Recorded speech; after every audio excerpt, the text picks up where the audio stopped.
أعوذ بالله من الشيطان الرجيم. بسم الله الرحمن الرحيم.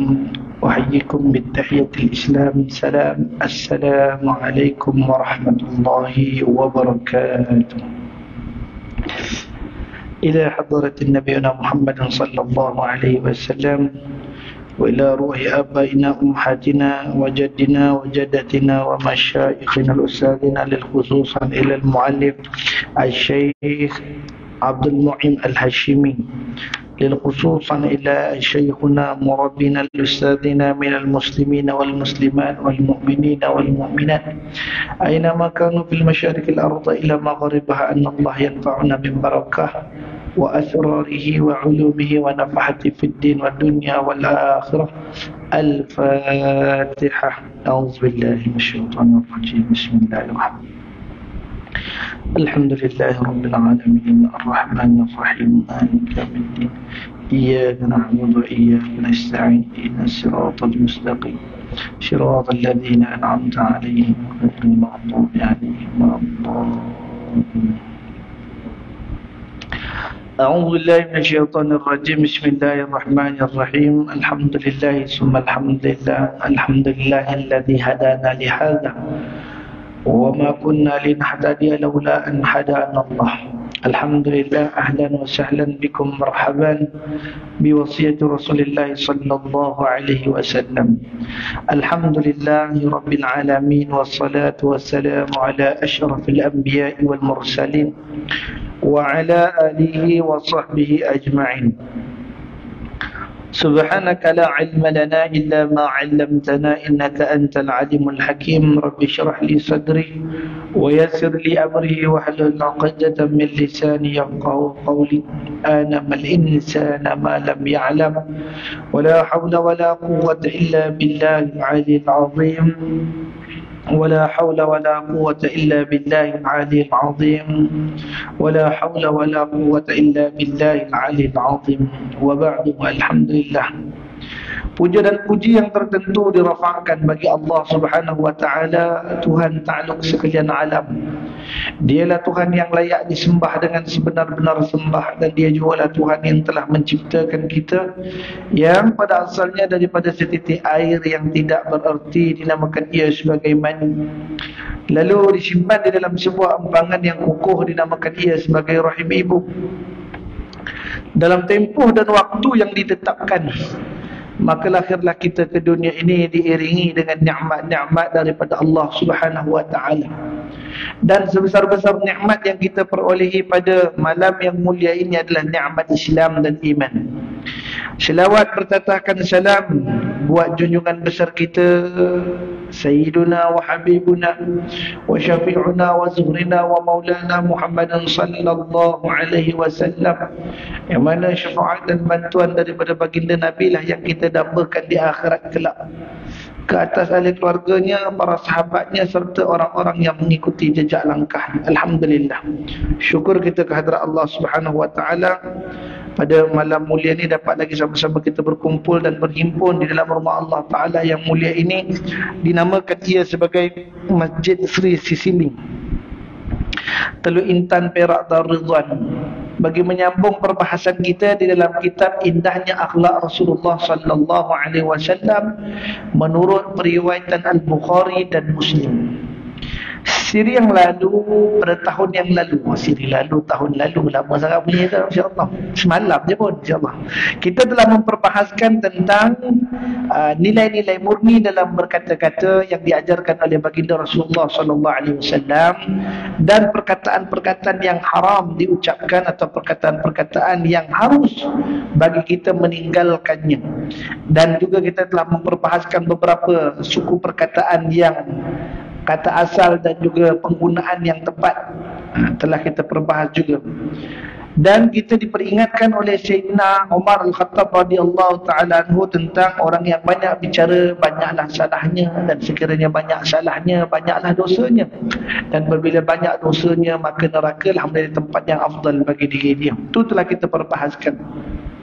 Maka malam ini kita menyambung lagi perbahasan kita pada fasal yang keempat, muka surat 60, perenggan yang kedua. A'udzubillahi minasyaitonirrajim. Bismillahirrahmanirrahim.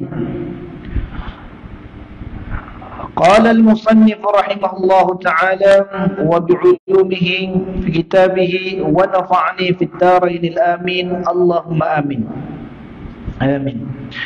Maka kata pengarang kitab rahimahullah ta'ala di dalam kitabnya, pengarang kitab hafizahullah ta'ala menyebut dalam kitabnya pada angka yang keempat, dalam hadis sebelum ini ada juga diterangkan tentang memperhatikan hak-hak jiran tetangga dan tetamu, serta menahan diri daripada mengganggu atau menyakiti mereka adalah manifestasi kepada kesempurnaan iman dan Islam.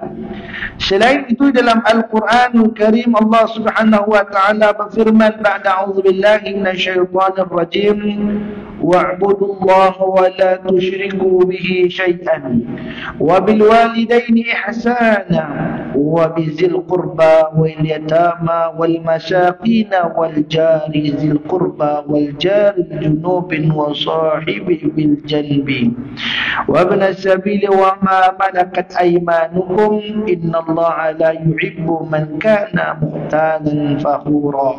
Artinya, dan hendaklah kamu beribadah kepada Allah Ta'ala dan janganlah kamu sekutukan dia dengan sesuatu pun.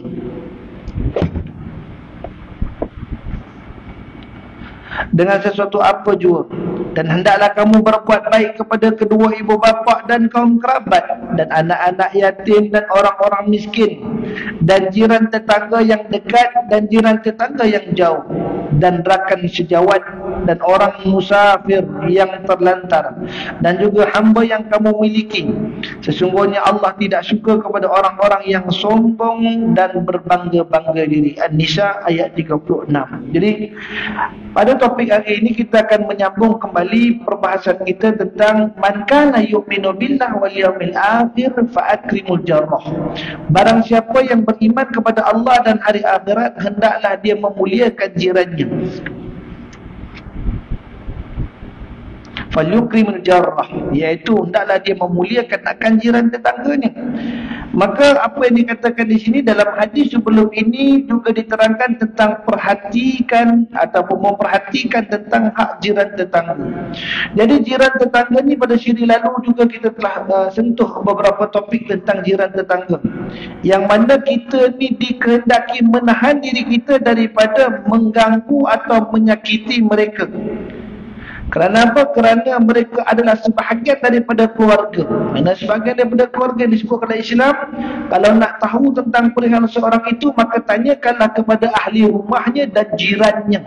Ahli rumahnya dan jirannya. Kerana inilah yang lebih mengenali fulan berbanding keluarga yang jauh daripadanya. Masya Allah. Serta apa disebutkan sini? Kerana mereka adalah manifestasi kepada kesempurnaan iman.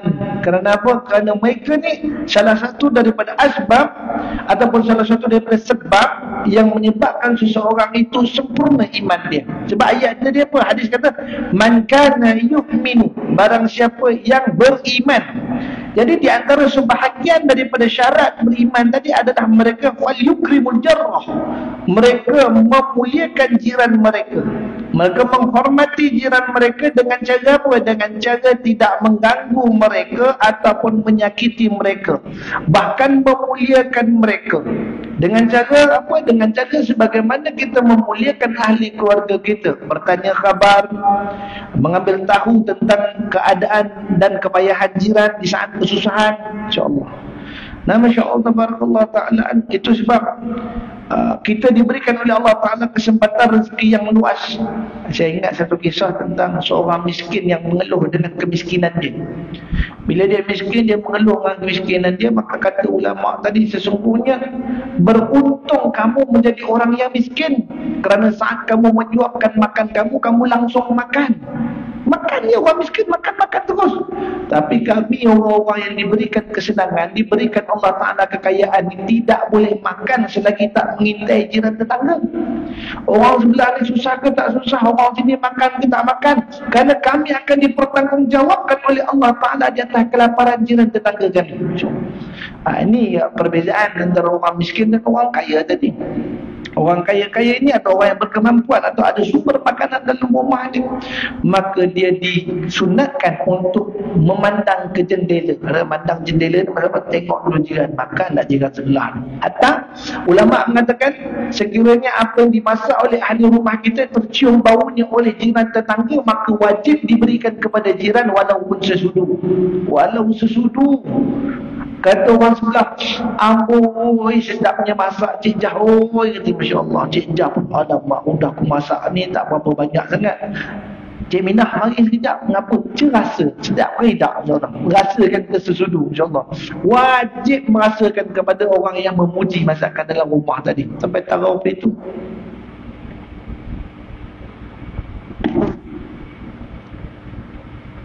Tak maaf, ada gangguan sikit. Allah Ta'ala. Dia pun nak melekat lemaknya. InsyaAllah. Baik. Jadi itu sebab Allah Subhanahu Wa Ta'ala berfirman, wa'budullah. Beribadahlah kamu kepada Allah. Yakni mengabdikan diri kamu kepada Allah Ta'ala. Wala tusyriku. Jangan kamu mensyirikkan Allah. Perihal mensyirikkan Allah Ta'ala ni ada pelbagai watak. Ada yang mensyirikkan Allah Ta'ala dalam perkataan. Ada yang mensyirikkan Allah Ta'ala dalam perbuatan. Ada yang mensyirikkan Allah Ta'ala dengan batin. Ada yang mensyirikkan Allah dengan zahir. Mana batin wala zahir?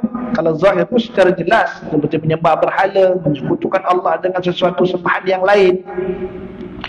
Tetapi menyekutukan Allah ataupun syirik kepada Allah Ta'ala dengan batin ini lebih bahaya. Iaitu Allah Ta'ala sebut dalam surah Al-Kahfi. Apa kata Allah Ta'ala? وَمَنْ كَانَتْ يَرْجُو لِقَاءَ رَبِّهِ فَلْيَعْمَلْ عَمَلًا صَالِحًا وَلَا تُشْرِكْ بِعِبَادَةِ رَبِّهِ أَحَدًا. Dan janganlah kamu barang siapa yang berharap matinya nanti dia dibangkitkan liqa'a Rabbi, dapat bertemu kembali dengan Tuhannya. Kenapa sebut bertemu kembali? Kerana kita pernah sudah bertemu Tuhan kita sebelum daripada alam musyahadah. Kita telah berhimpun, kita pernah bertemu, telah melihat Allah Ta'ala. Maka kita dilupakan dan kita didatangkan ke dalam musyahadah sebagai ujian dan barzakh dan mahsyar. Dan akhirnya kita akan kembali kepada Allah. Inna lillahi wa inna ilaihi raji'un. Dari Allah kita datang dan kepadanya kita akan dikembalikan. Maka bila kita balik pada Allah, wa man kana yarju liqa'a rabbi, siapa yang berharap pertemuan dia ataupun balik dia kepada Tuhan nanti dalam keadaan saadah, bahagia, falyamal amalan salihah, maka hendaklah dia buat amal-amal yang baik, amal-amal baik. Apa lagi kata Allah? Wala tusyrik bi ibadati, jangan kamu syirikkan Allah dalam urusan ibadahmu. Mana dalam urusan ibadah pun ada orang yang syirik pada Allah Ta'ala. Bukan pergi menghantar lancak ke laut, bukan mencacak acak di tengah padang, bukan menghantar balai kepada hantu tanah Haji Balang dan sebagainya. Ini siapa cakap? Ini dikatakan oleh Syekh Abdul Qadir Mandeli di dalam kitabnya Perisai bagi Sekalian Mukallaf, syarah kepada akidah Tahawiyah. Perbuatan-perbuatan kelakuan mensyirikkan Allah Ta'ala dengan melayarkan lancang ke lautan, memacak ancak di tengah daratan, menghantar balai kepada jembalang tanah dan hantu laut. Ini perbuatan dah sah kita kata syiriknya, berhajat dan berharap kepada yang lain daripada Allah. Tapi ada orang yang dalam urusan ibadah pun dia mensyirikkan Allah Ta'ala. Di tengah sembahyang, Allahu Akbar. Macam mana boleh jadi macam tu? Ini kisah kan pernah saya sebutkan. Ada seorang sahabat Nabi SAW berada dalam masjid Nabi SAW, dan Nabi ketika itu sedang berkuliah. Nabi sedang menyampaikan nasihat. Apa kata Nabi SAW? Ya ma'isyaral muslimin, hai sekalian orang Islam, la tusyrik billah, jangan kamu syirikkan Allah bisyai'in, dengan satu apa pun. Maka apa kata simpulan itu tadi? Seorang sahabat, ya Rasulullah, ini sesungguhnya aku menyembah Allah, ta'budullah lillah, aku sembah Allah kerana Allah.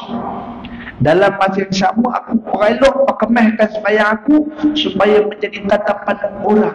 InsyaAllah aku sembahyang dah kerana Allah lillahi ta'ala, kemudian aku perkemahkan Allahu Akbar, aku kemaskan pergerakan, Ku kemaskan bacaan Bismillahirrahmanirrahim. Alhamdulillahi Rabbil Alamin. Dia pun elokkan lagi bacaan bagi orang dengar. Apakah itu juga syirik? Maka turunlah ayat ini, wala tusyrik bi ibadati rabbih ahada. Nah, itu sebab dia melaksanakan ibadah kerana Allah, dalam masa sama dia melantik hakim lain daripada Allah. Allah betul.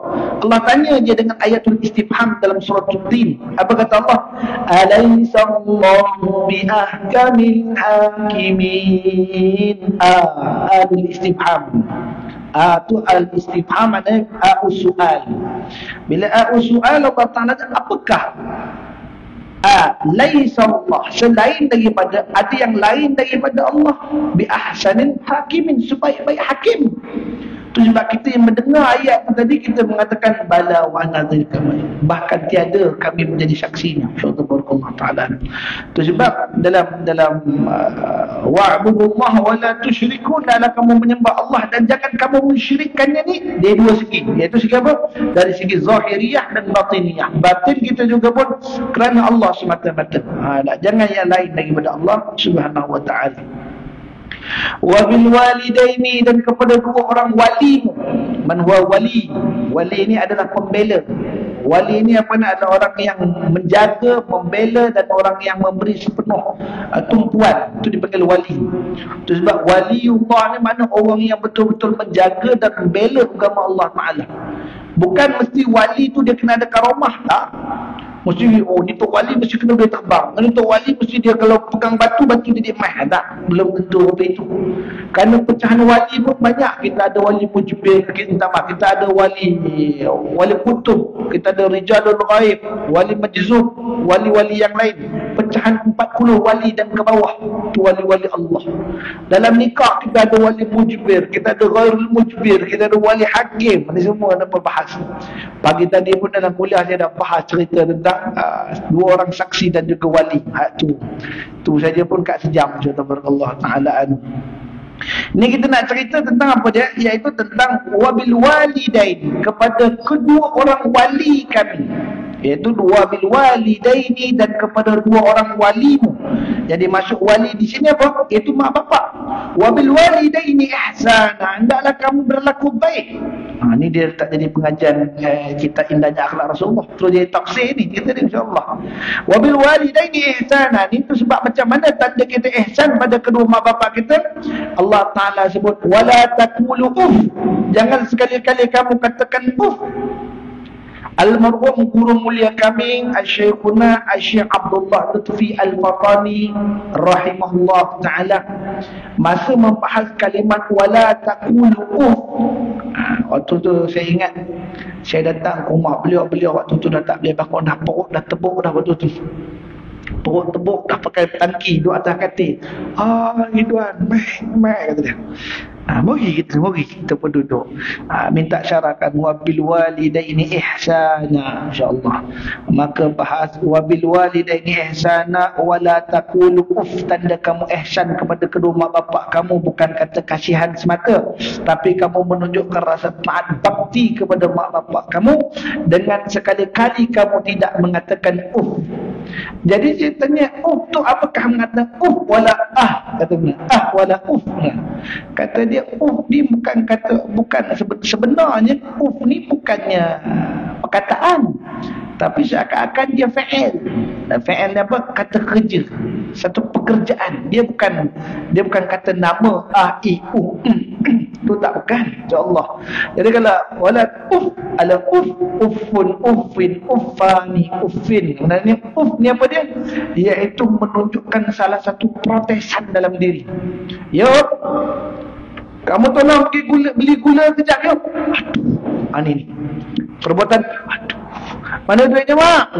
Mana duitnya mak? InsyaAllah. Jadi kita kata, apa tu? Tu.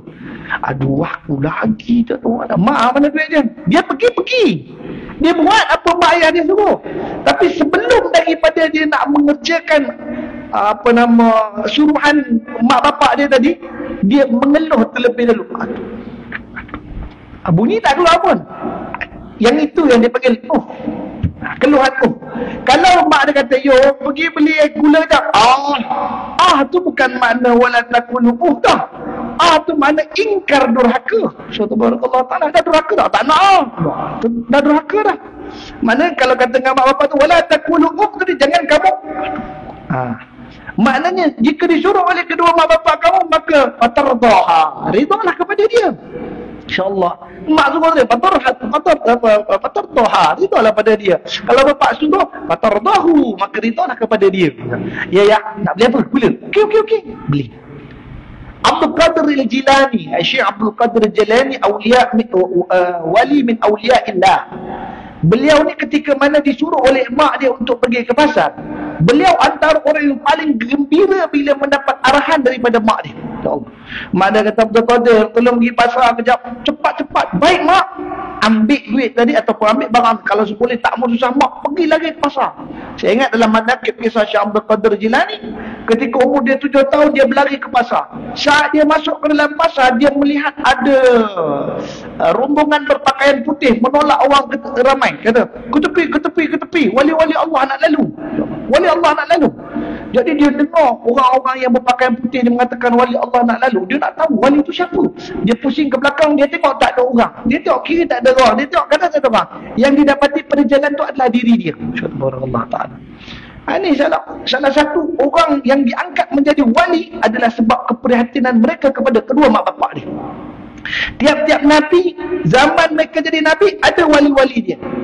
Nabi Allah Sulaiman alaihi salatu wassalam, ada walinya Asif Bartisah. Ada walinya Asif Bartisah mengangkat istana Balqis daripada negeri Sabak bawa ke Palestin. Dalam masa yang sama juga Asif Bartisah terjun masuk ke dalam 7 petala laut untuk mencari satu mahligai diperintah oleh Allah dengan mengangkat tangannya saja, sedangkan Ifrit berenang untuk mendapatkan istana itu. Itu wali min awliya Allah. Bukan Nabi itu tak ada mukjizat dah. Tapi memang zaman Nabi itu Allah datangkan wali pada dia. Zaman Nabi Musa ada walinya. Ada wali zaman Nabi Musa. Siapa nama dia? Itu nama wali yang berada di zaman Nabi Musa alaihissalatu wassalam, yang makbul doanya sampai kepada Allah. Itu kita katakan Allahumma salli ala Bal'am bin Ba'urah. Tapi apa yang jadi pada wali zaman Nabi Musa? Ia tersesat. InsyaAllah. Wali yang tersesat. Bal'am bin Ba'urah. Zaman Nabi Isa, ada tak wali dia? Ada. Siapa nama dia? Bashisha. Juga tersesat. Zaman Nabi Muhammad, ada tak wali dia? Ada. Siapa dia? Itulah Uwaisul Qarni. Subhanallah ta'ala.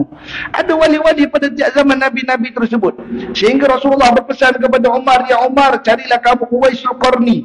Di tapak tangan dia ada kesan sopak. Ada satu dia kata di atas perut dia ada kesan sopak. Itu tanda Uwaisul Qarni.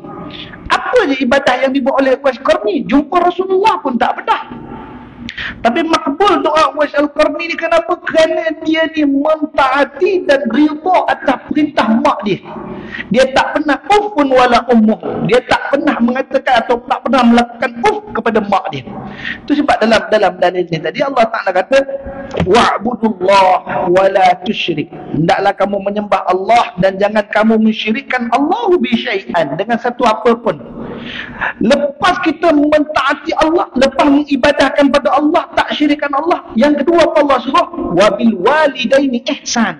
Buat pada mak bapak. Itu sebab dalam hadis Nabi SAW, Nabi kata ridhanya Allah itu terletak kepada ridhanya kedua mak bapak, dan murkanya Allah Ta'ala itu terletak kepada murkanya kedua mak bapak. Masya Allah. Saleh bagaimanapun seorang anak, tetapi jika dia tidak mendapat ridha ibunya, bapaknya, maka Allah juga menuruti ridha ibu bapak dia tadi. Juraish, seorang ahli ibadah yang taat pada Allah Ta'ala, yang tak buat dosa pada Allah Ta'ala, yang sentiasa melazimi ibadah pada Allah Ta'ala. Ketika mak dia datang, dia tak mau layan mak dia. Ini Juraish beribadah dalam gua. Dia ketika ibadah, mak datang, Juraish, mak datang nak. Dirasakan kedatangan maknya itu sebagai gangguan bagi diri dia. Dia bukan kata Allah sibuklah mak datang, tak. Dia cuma merasakan maknya datang itu sebagai gangguan dalam hati kan. Dengan cara bercepat-cepat pada mak dia dan tarik muka, cepat-cepat dia pergi ibadah. Kata barakallahu ta'ala. Mak dia terasa hati, mak dia merajuk. Apa mak dia doa? Ya Allah, janganlah engkau matikan Juraish melainkan ia diuji dengan pelacur. Allah makbul tak? Allah makbul kan? Kerana ridhanya Mak Juraij itu terletak pada ridhanya Allah ketika itu terletak pada ridhanya Mak Juraij. InsyaAllah barakallah. Pada diri Juraij itu sendiri. Sehingga dia fitnah menghamilkan seorang ghanamah, iaitu seorang peternak kambing di ujung kampung. Sehinggalah anak tu dilahirkan, ditekan akan perut budak tadi, lalu ditanyakan, man abuka? Siapa bapa engkau?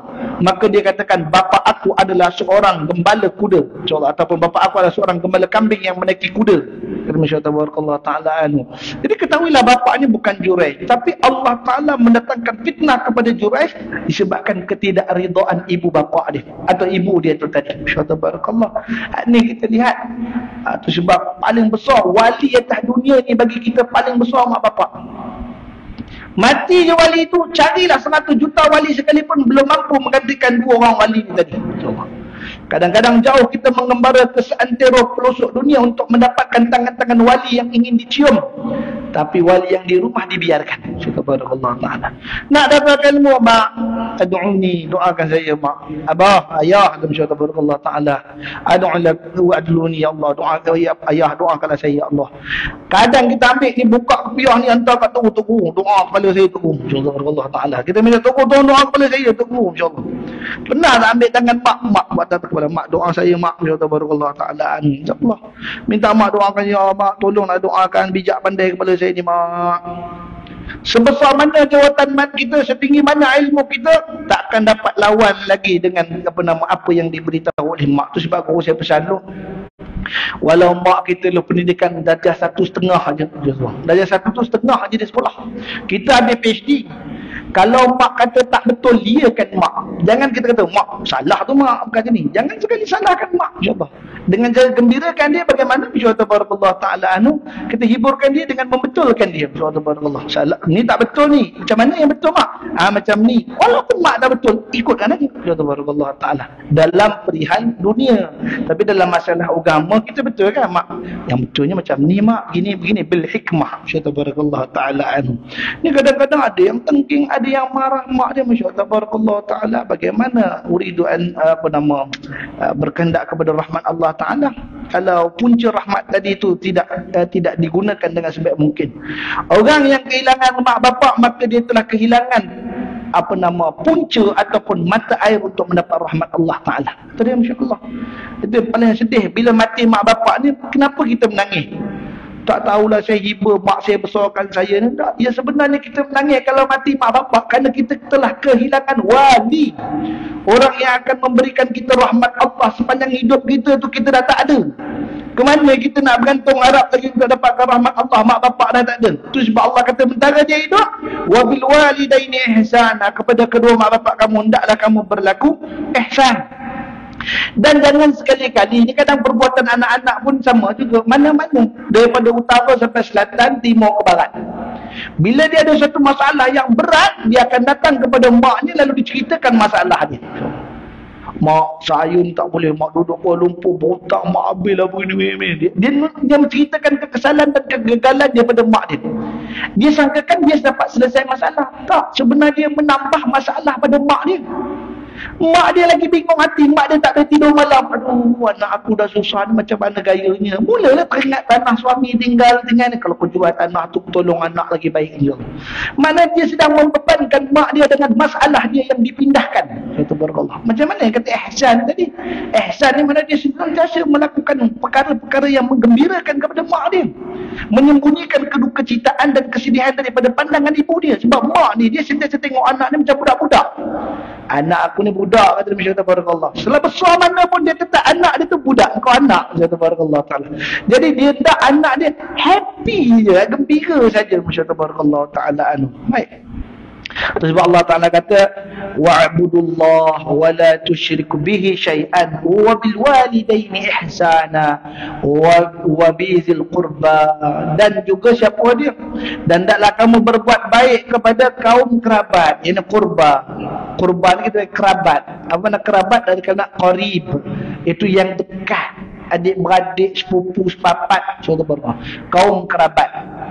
Wal yatama, dan kepada anak yatim. Anak yatim juga mesti kita dahulukan. Wal masakin, dan orang-orang miskin. Wal jari, dan juga jiran. Jari jiran.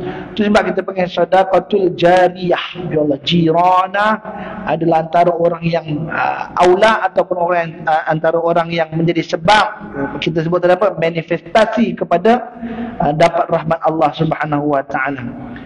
Siapa dia? Wajari zil qurba, iaitu jiran tetangga yang terdekat. Wajaril junubi, dan juga jiran-jiran jauh.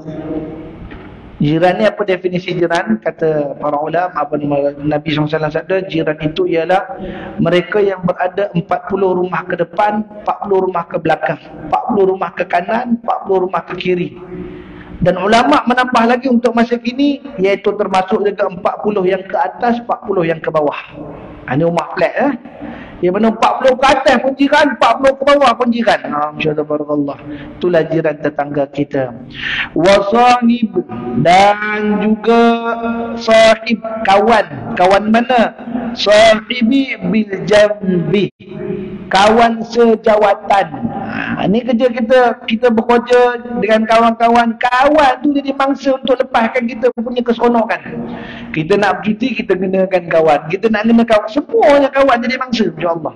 Allah kata pada kawan kamu pun nanti kamu beroleh nilai ibadah. Itu sebab bila di yaumul mahsyar nanti Allah kata apa? Yauma yafirul mar'u min akhi wa ummi wa abi wa sahib. Alan mana sahib? Itu kawan tadi lah. Wa sahibat wal bani. Baru anak-anak. Itu sebab bila mati mak bapak, bakti kita ketika itu berpindah kepada siapa? Iaitu boleh berbuat bakti kepada kawan-kawan mak bapak. Nampak juga, Masya Allah. Dulu bapak saya berkawan dengan orang ini, Masya Allah. Jadi dia buat baik, menyantuni, silaturahim dengan keluarga kawan bapak tadi. Masih lagi diganjarkan pahala. Wabna sabil, dan orang yang wabna sabil, orang yang bermusafir, orang yang di perjalanan. As-sabil makna perjalanan. Itu, dan orang-orang yang berada di perjalanan.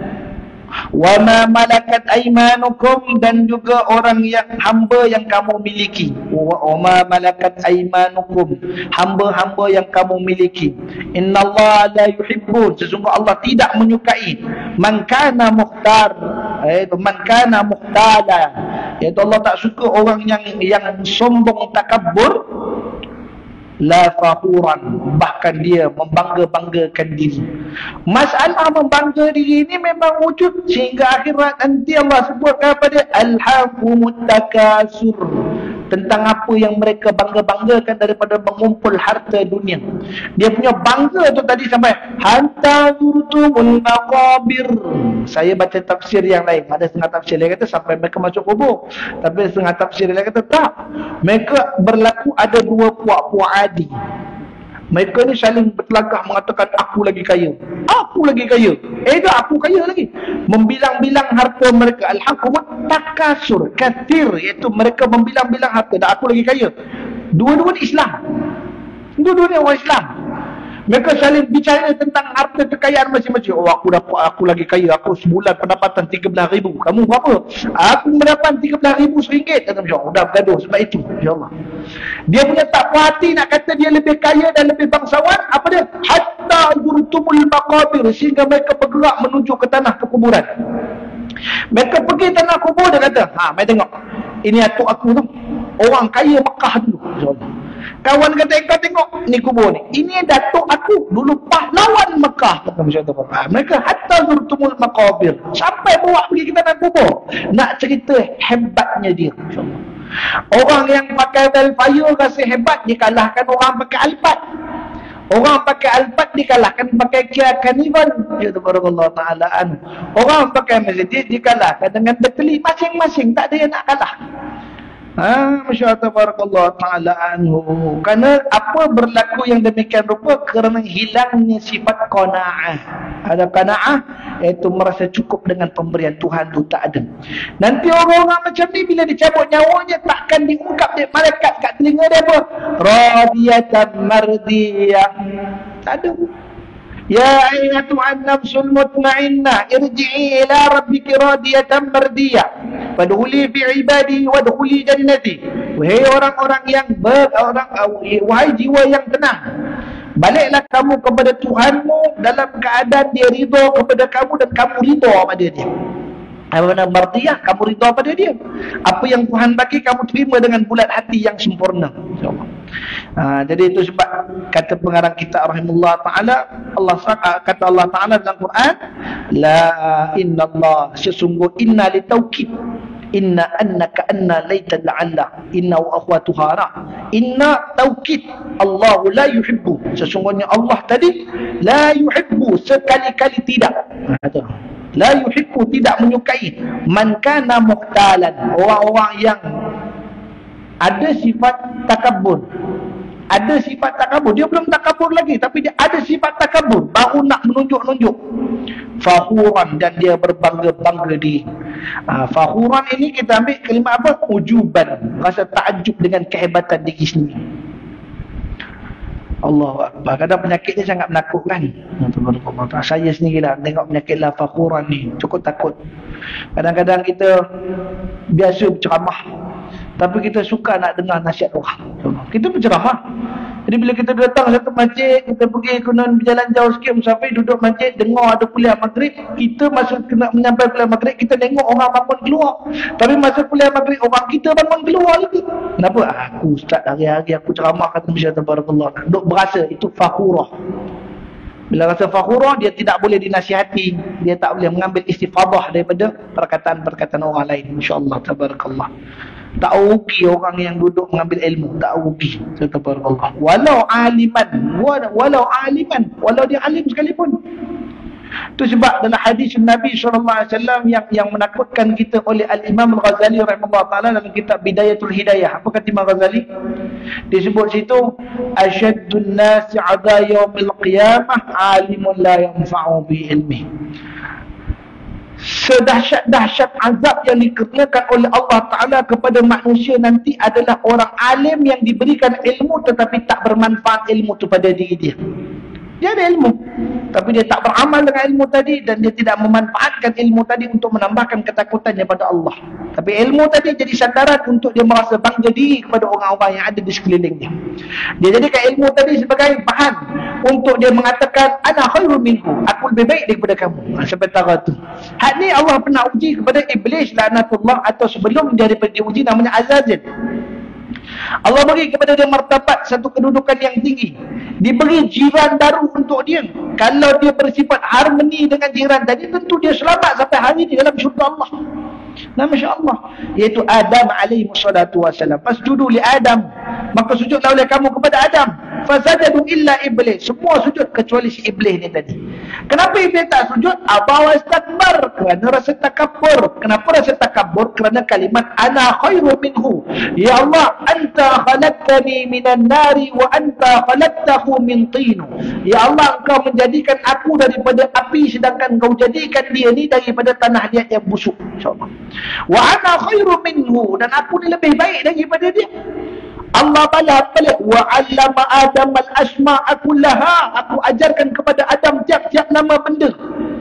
Aku tanyakan kepada Adam, dia boleh jawab. Ketika itu iblis terdiam sepi. Iblis, apa benda ni? Allah war-rasul, Allahu a'lam, kata dia. Allah yang lebih tahu, kata dia. Bila tanya Adam, ya Adam, ma'ada? Gagah, itu betul ya Allah, masya-Allah.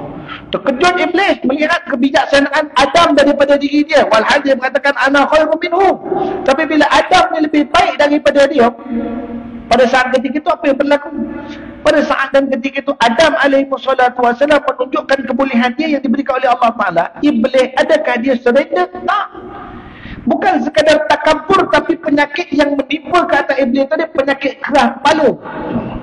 Dia tak mau mengakui tentang kekurangan diri dia, dia tidak mau mengakui tentang kelemahan yang ada pada diri dia. Itulah la fakhuran, kerana dia bangga dengan diri dia yang dijadikan daripada lidah api. Malayan fa'um, tapi tak ada manfaat, insyaAllah. Itu sebab dia. Apa kata pengarang kita rahimahullah ta'ala lagi? Dan tu pantang jumpa ayat Quran. Kalau jumpa ayat Quran, tafsir sebiji-sebiji, biar jelas apa yang dikendaki dengan ayat Quran tu tadi. Baik. Apabila kita amati ayat ini dengan saksama, kita dapati bahawa pertamanya Allah memerintahkan manusia supaya beribadah hanya kepadanya. Jadi ini yang berlaku kepada iblis. Jadi sebenarnya iblis itu dia beribadah pada Allah Ta'ala tiap lapisan bumi. Tidak ada jengkal daripada bumi ini melainkan adalah pernah jadi tempat sujudnya Adam pernah jadi tempat sujudnya iblis laknatullahi alaih.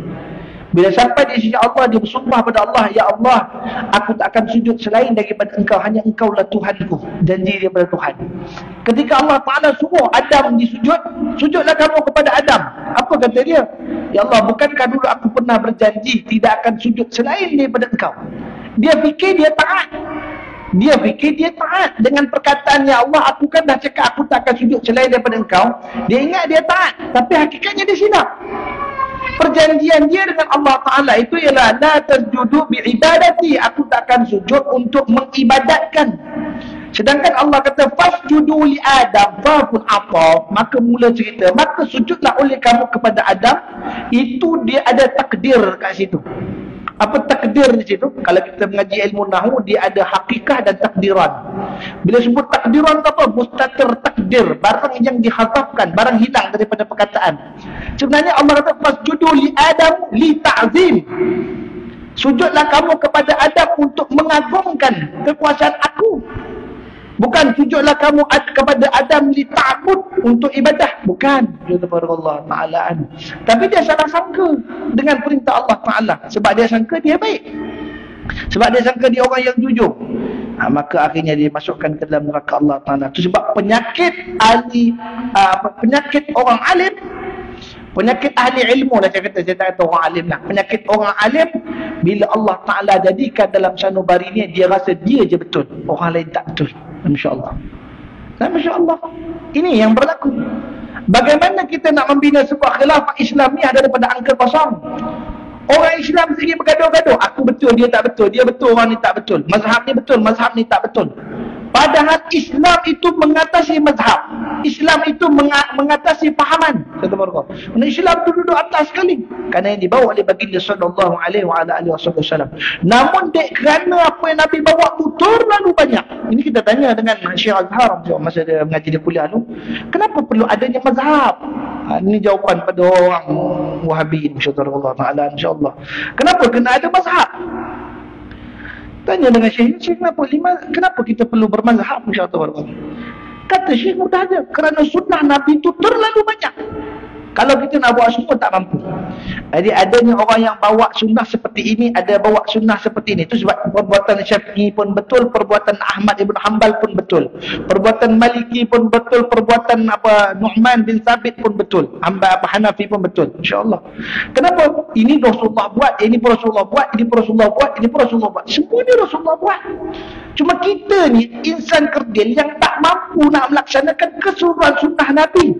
Jadi sunnah tadi terpecah dengan ada pembawakan mazhab. Orang ni bawa sunnah Nabi yang rupa ini, orang ni bawa sunnah Nabi yang rupa ini, orang ni bawa sunnah Nabi rupa ini.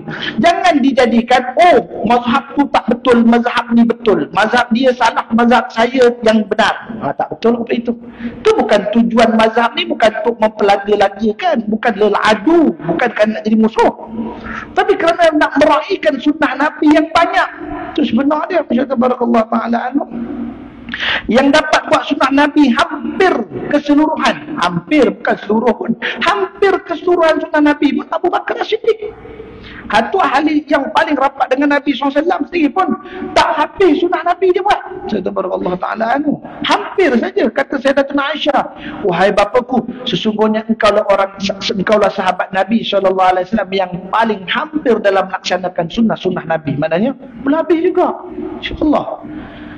Maka ketika itu kita sebut bahawa semuanya Rasulullah sallallahu alaihi wasallam, kita balik pada ayat tadi, bila dia mati dengan saksama, kita dapati bahawa pertamanya Allah Ta'ala memerintahkan manusia supaya beribadah hanya kepadanya.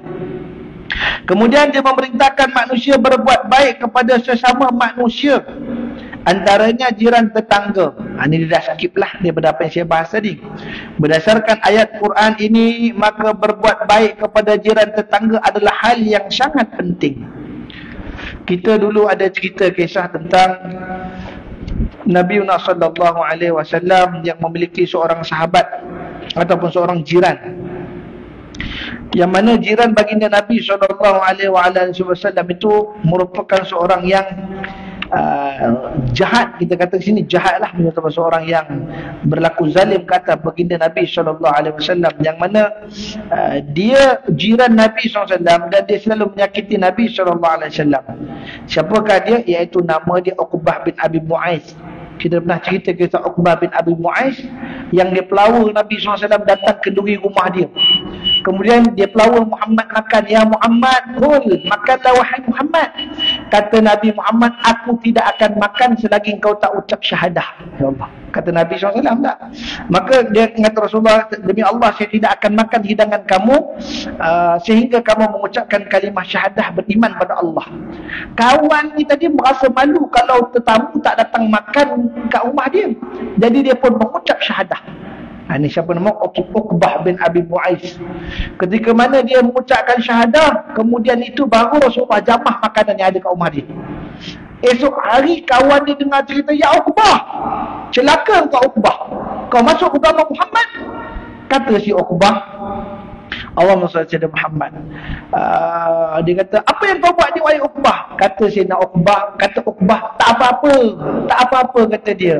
Seorang laki-laki yang mulia telah datang ke rumah aku, lalu dia enggan makan makanan yang ada dalam rumah aku sehingga aku mengucapkan kalimah syahadah. Maka aku ucapkan hanya kerana untuk dia menjamu hidangan makanan yang ada dalam rumah aku.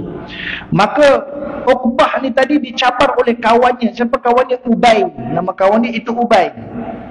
Maka Ubay bin Khalaf telah mengatakan kepada Uqbah, ya Uqbah, kalau betul lah engkau hanya mengucapkan syahadah tu di lidah kerana nak bagi makan pada Muhammad, aku cabar engkau, petang ni engkau pergi pijak kepada Muhammad. Dia kata, aku pergi cabar engkau pergi pijak kepada Muhammad, kepada Allah Ta'ala. Maka apa yang berlaku, Sayyidina Uqbah ini pun pergi bertemu dengan Sayyidina Rasulullah SAW yang ketika itu Nabi sedang sujud di Masjidil Haram, insyaAllah. Allahumma salli ala Sayyidina Muhammad. Maka ketika itu Rasulullah SAW sedang sujud di hadapan Kaabah. Uqbah diugut oleh Ubay. Ubay kata, ya Uqbah, aku sekali-kali tidak akan jumpa lagi engkau selagi mana engkau tidak memijak batang lehernya Muhammad, insyaAllah. Ketika itu Uqbah pun rasa tercabar dengan perkataan tu. Dia datang depan masjid, depan Kaabah. Nabi ketika tengah sujud, Uqbah, seorang yang dah mengucap kalimah syahadah, merupakan jiran Rasulullah SAW. Apa dia buat? Dipijaknya leher Nabi SAW, dia henyak leher Nabi sehingga hampir terkeluar biji mata baginda sallallahu alaihi wasallam. Sehingga Allah Ta'ala menurunkan ayat Quran di dalam surah Al-Furqan ayat 27 dan 29 yang Allah Subhanahu Wa Ta'ala mencela perbuatan Uqbah kepada Rasulullah SAW. Nabi apa buat? Sabar dengan kelakuan jirannya. Itu sebab dengan jiran tadi banyak pahala yang kita boleh dapat. Baik. Maka berdasarkan ayat Quran ini, maka berbuat baik kepada jiran tetangga adalah hal yang sangat penting. Erti perkataan al-jaru al-junub dalam ayat tersebut adalah jiran tetangga jauh atau kerabat yang hubungan nasabnya jauh. Sedangkan yang dimaksudkan dengan as-sahibu bil jambi adalah kawan dalam perjalanan atau lainnya. Sahibul jambi ini kawan-kawan atau orang yang sama-sama musafir, orang seperjalanan, orang sejawatan, orang seiringan dengan dia. Maka berbuat baik dan memuliakan jiran tetangga adalah perintah agama. Ajaran yang dibawa oleh Rasulullah SAW mempunyai perhatian khusus dalam masalah ini. Dalam sebuah hadis yang diriwayatkan oleh Al-Imam Bukhari radhiyallahu anhu rahimahullah ta'ala anhu daripada Aisyah radhiyallahu anha, Rasulullah sallallahu alaihi wasallam bersabda yang bermaksud, malaikat Jibril selalu memberi wasiat kepadaku berkenaan masalah jiran tetangga, hingga saya menyangka yang malaikat Jibril akan menetapkan bahagian warisan untuk tetangga. Maksud Rasulullah SAW menyangka yang malaikat Jibril akan menetapkan bahagian harta warisan untuk jiran tetangga, kerana sering malaikat Jibril menerangkan hak-hak tetangga yang harus dipenuhi. Hadis riwayat Al-Bukhari pada hadis yang ke-5000 1668. Jibril ni dia datang mengajar pada Rasulullah SAW. Bila dia datang mengajar pada Rasulullah, salah satu antara nasihat yang disebutkan oleh Jibril pada dia, iaitulah fa'akrimul jara. Hendaklah kamu berbuat baik pada jiran, buat baik pada jiran. Every day kalau aku jumpa Jibril, mesti Jibril cerita pasal jiran. Sehingga aku menyangka jiran itu salah seorang daripada ahli miras. Siapa tu ahli miras? Ahli waris yang berhak mendapat hartaku. Kalau aku mati, ada pembagian harta untuk jiran. Kalaulah ada seorang muslim mati, maka jirannya termasuk dalam ahli miras. Paling tidak dia dapat asabah. Alhamdulillah, barakallah. 1/2 ke 1/4, 1/6, 1/8, 2/4, 2/3 asabah mesti ada untuk jiran. Usangkakan, kata Sayyidina Rasulullah SAW. Rupanya tidak. Cuma nak nunjuk kelebihan jiran itu tadi. Jiran ni dia tak dapatlah faraid. Kalau kata harta warisan tadi, miras dalam babul faraid. Wasiat dalam bab wasiat. Hibah boleh jadi hibah kalau dia nak bagi hibah, Allah Ta'ala alam. Kalau dia nak bagilah, saya menghibahkan sebahagian harta saya, tiba-tiba dia buat begitu ketika hidup dan sedar, insya-Allah. Tapi faraid tak ada kena-mengena dengan jiran, melainkan jiran tu adik-beradik dia. Dia duduk kawasan perumahan, mak punya tanah warisan, abang long, abang cik, abang ah, yong, co, semua duduk kawasan tu. Masa mati mak, aku semua dapat faraid dia. Ada banyak bilangan-bilangan faraid dia. Jiran tetangga yang adik-beradik, itu kita panggil apa? Iaitulah Allahumma salli ala Muhammad wal jari zil qurba. Jiran-jiran yang dekat, iaitu jiran daripada kalangan ahli keluarga. Baik. Dan nanti kita akan sambung lagi perihal tentang orang yang mengganggu jiran tetangga dengan perbuatan yang dilarang pada siri yang akan datang, insya-Allah. Tadi saya menyangka kita boleh habis dah 3 muka surat, masukkan bab kelima, tak habis juga. Kerana sangkut ayat Quran ni. Ayat Quran nak kena detail satu-satu, seringkah yang boleh. Contoh berdoa, tapi pastikan satu persatu ayatnya diperbahas. So, tanggungjawab kata guru kami almarhum Syekh Abdullah Lutfi Al-Fatani, kata dia, kalau jumpa ayat Quran, perbahas. Bagi jelas ayat Quran supaya orang nak ayat Quran. Allah sebut dalam Quran, warattilil Qur'ana tartila. Hendaklah kamu baca Quran itu dalam keadaan tartil. Bermakna tartil. Apa makna tartil tu? Tartil itu dengan makna iaitu ditadabburkan, diperhatikan satu persatu. Kenapa perlu ditadabburi ayat Quran? Supaya dapat mengambil ibrah daripada tiap-tiap suku perkataannya tadi, insya-Allah. Subhanakallah taala. Baik. Nanti kita akan sambung yang kelima, tentang simpulan mengganggu jiran ataupun menyakiti jiran tetangga yang dilarang dalam agama Islam, insya-Allah. Tabarakallah taala anhu. Baik.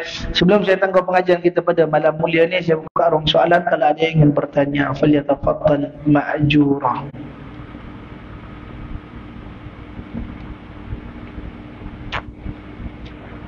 Baik, tak ada rasanya. Kaum ibu tak ada juga ya? Subhanallah. Kalau tak ada, sekadar itu saja dulu pada malam mulia ni. Ada salah silap tutur bicara saya. Apalah yang saya sampaikan sebentar tadi tidak bertepatan dengan murad kitab, bersalahan dengan pandangan para ulama. Pada Allah Jalla Jalaluhu wal Azam saya minta ampun.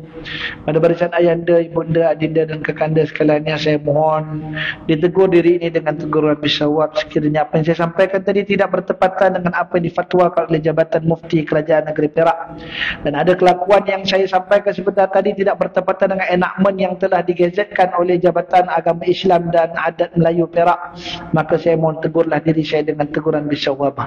Aku qauli hadza wa astaghfirullahal azim li wa lakum li syairil muslimina wal muslimat wal mu'minina wal mu'minat fastaghfiru innahu wal ghafurur rahim. A'udzubillahi minasyaitonir rajim. Bismillahirrahmanirrahim.